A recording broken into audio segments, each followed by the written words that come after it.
ওম শ্রী গণেশায় নমঃ। জয় মা পার্বতী, জয় শিব শম্ভু। সমস্ত দেবতার পূজার প্রারম্ভে যে দেবতার নাম অবশ্যই স্মরণ করতে হয় এবং তার পূজা করতে হয় তিনি হলেন সিদ্ধিদাতা বিঘ্ননাশকারী ভগবান শ্রী গণেশ। বন্ধুরা, সনাতন ধর্মে সমৃদ্ধি এবং সৌভাগ্যের দেবতা বলে গণ্য করা হয় ভগবান শ্রী গণেশকে। এমন কোনো হিন্দু বাড়ি নেই যে বাড়িতে গণেশজির মূর্তি বা ছবি থাকে না, কারণ তিনি হলেন সিদ্ধিদাতা বিঘ্ননাশকারী। তাই সমস্ত শুভ কাজের প্রারম্ভে প্রথমে তাকে স্মরণ করা হয়। সেই গণেশজিরই সবথেকে বড় এবং সবথেকে প্রধান উৎসব হিসেবে পালন করা হয় গণেশ চতুর্থীর দিনটিকে, কারণ ভগবান শ্রী গণেশ এই দিনই জন্মগ্রহণ করেছেন। ভাদ্র আশ্বিন মাসের চতুর্থ তিথির শুক্লপক্ষে পালিত হয় এই গণেশ চতুর্থী উৎসব, যা থাকে 11 দিন ধরে। গণেশ চতুর্থীর 11তম দিনে অনন্ত চতুর্দশীর দিন গণেশজির মূর্তির নিরঞ্জন করা হয়। বন্ধুরা, বলা হয় এই গণেশ চতুর্থীর সময়কালে যদি বাড়িতে শ্রী গণেশজির আরাধনা করা হয় তাহলে সেই বাড়িতে কখনোই সুখ ও সমৃদ্ধির অভাব হয় না, কারণ সিদ্ধিদাতা বিঘ্ননাশকারী সৌভাগ্যের দেবতা গণেশজির আশীর্বাদ সর্বদা সেই পরিবারে বিরাজ করে। তাই বন্ধুরা, এই গণেশ চতুর্থীর প্রাককালে ভগবান শ্রী গণেশের পারলে অবশ্যই এইভাবে পূজা করুন। বন্ধুরা, এই প্রসঙ্গে আপনাদের জানায় যে এই বছর 1431 বঙ্গাব্দ 2024 সালে এই ভাদ্র মাসের শুক্লপক্ষের চতুর্দশী তিথি শুরু হচ্ছে আজ শুক্রবার দুপুর 12:18 থেকে, যা থাকছে আগামীকাল 21 ভাদ্র 7ই সেপ্টেম্বর শনিবার 2:14 পর্যন্ত। যেহেতু উদয়া তিথি মেনে আমাদের সমস্ত পূজা অর্চনা রীতিনীতি ইত্যাদি পালন করা হয়ে থাকে, সেই কারণে আগামীকাল 7ই সেপ্টেম্বর শনিবার দিন গণেশ চতুর্থী পালন করার কথা বলা হয়েছে। এই বছর গণেশ চতুর্থীতে একাধিক শুভ যোগ থাকছে। এই শুভ যোগ মেনে পুজো করলে দ্বিগুণ ফল লাভ পাওয়া যায়। পঞ্জিকা অনুসারে গণেশ চতুর্থীতে থাকছে সর্বার্থ সিদ্ধিযোগ, রবি যোগ এবং ব্রহ্মা যোগ। এই তিনটি যোগই অত্যন্ত শুভ। তাই গণেশ চতুর্থীর আরাধনা এবার দারুণ কার্যকর হতে চলেছে।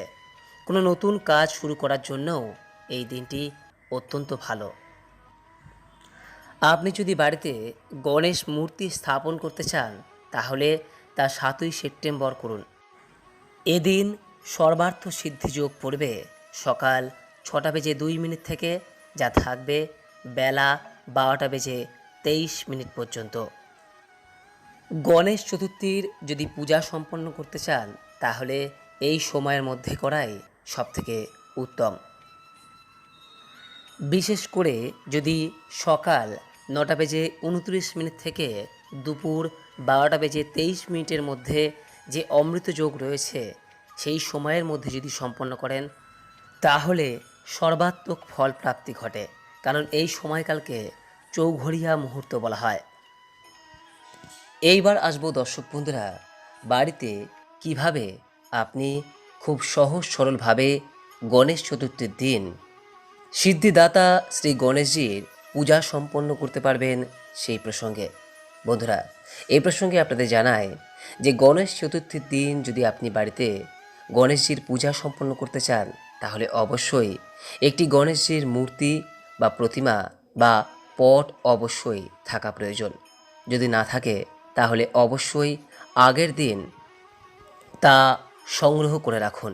বাড়িতে যখনই গণেশজির মূর্তি পুজো করার উদ্দেশ্যে কিনে আনবেন সেই মূর্তিটিকে অতি অবশ্যই একটি কাপড়ের মুখ ঢেকে রাখবেন এবং পুজোর দিন মূর্তি স্থাপনের আগে পর্যন্ত এই মুখ খুলবেন না। গণেশজির মূর্তি প্রতিষ্ঠার পূর্বে যে বিষয়টি প্রথমেই করা প্রয়োজন তা হলো যে স্থানে আপনি গণেশজির মূর্তিটি বসাচ্ছেন সেই স্থানটি প্রথমে পরিষ্কার পরিচ্ছন্ন করে নিতে হয় এবং তারপর মূর্তিটিকে বসানোর পূর্বে সামান্য কিছু পরিমাণ চাল সেই স্থানে ছড়িয়ে দিতে হয় এবং উক্ত স্থানে একটি উঁচু বেদিতে অথবা একটি চৌকিতে লাল কাপড়ের উপর মূর্তিটিকে বসাবেন। গণেশজির মূর্তিটিকে বসানোর সময় খেয়াল রাখবেন যে গণেশজির মুখটি যেন দক্ষিণ বরাবর থাকে। গণেশজির পূজার প্রারম্ভে গণেশজির মূর্তির ডান ও বাম পাশে ঋদ্ধি ও সিদ্ধির প্রতীক হিসেবে একটি করে সুপারি অবশ্যই রেখে দেবেন। এরপর গণেশজির মূর্তির কপালে তিলক লাগিয়ে দিন। আসন বিছিয়ে পূর্ব দিকে মুখ করে বসুন। আসন যাতে ছেঁড়া না হয় সেদিকটি অবশ্যই খেয়াল রাখবেন।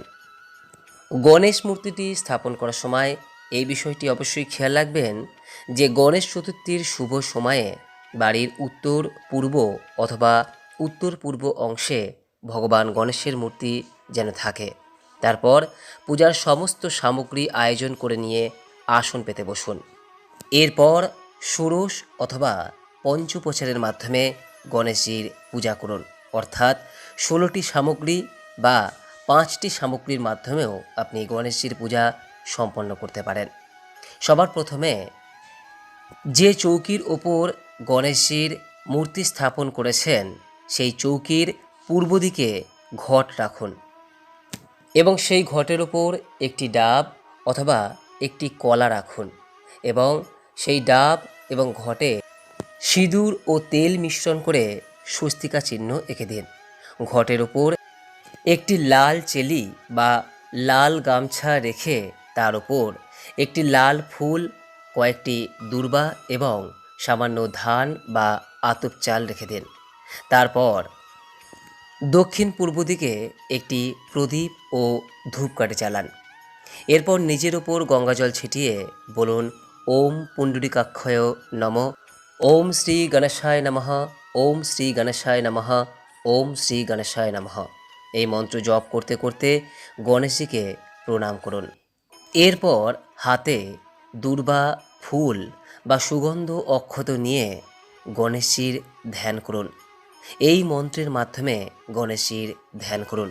মনে মনে বলুন ওম গং গণপতায় নমঃ, ওম শ্রী গণেশায় নমঃ। এই মন্ত্র জপ করতে করতে গণেশজির ধ্যান করুন এবং গণেশজিকে আহ্বান করুন ও আসন প্রদান করুন। পূজার সময় এই মন্ত্রটি 108 বার জপ করুন। ওম গং গণপতায় নমঃ, ওম শ্রী গণেশায় নমঃ। অবশ্যই গণেশজির পূজার সময় মন্ত্রটি 108 বার জপ করা প্রয়োজন। গণেশজির উদ্দেশ্যে আসন প্রদানের পর গণেশজিকে পঞ্চামৃত দিয়ে স্নান করান। আর যদি পঞ্চামৃত না হয় সেক্ষেত্রে কেবলমাত্র গঙ্গাজল দিয়েও স্নান করাতে পারেন। এরপর বস্ত্র উপবীত অর্থাৎ পৈতে, চন্দন, লাল চন্দন অবশ্যই, অক্ষত, ধূপ, প্রদীপ, নৈবেদ্য, ফল, মিষ্টি ইত্যাদি গণেশজির উক্ত মন্ত্র উচ্চারণের মাধ্যমে নিবেদন করুন একে একে। মনে রাখবেন গণেশজির পূজায় দূর্বা, লাল যে কোনো প্রকার ফুল এবং ভোগ হিসেবে লাড্ডু থাকা বাঞ্ছনীয়।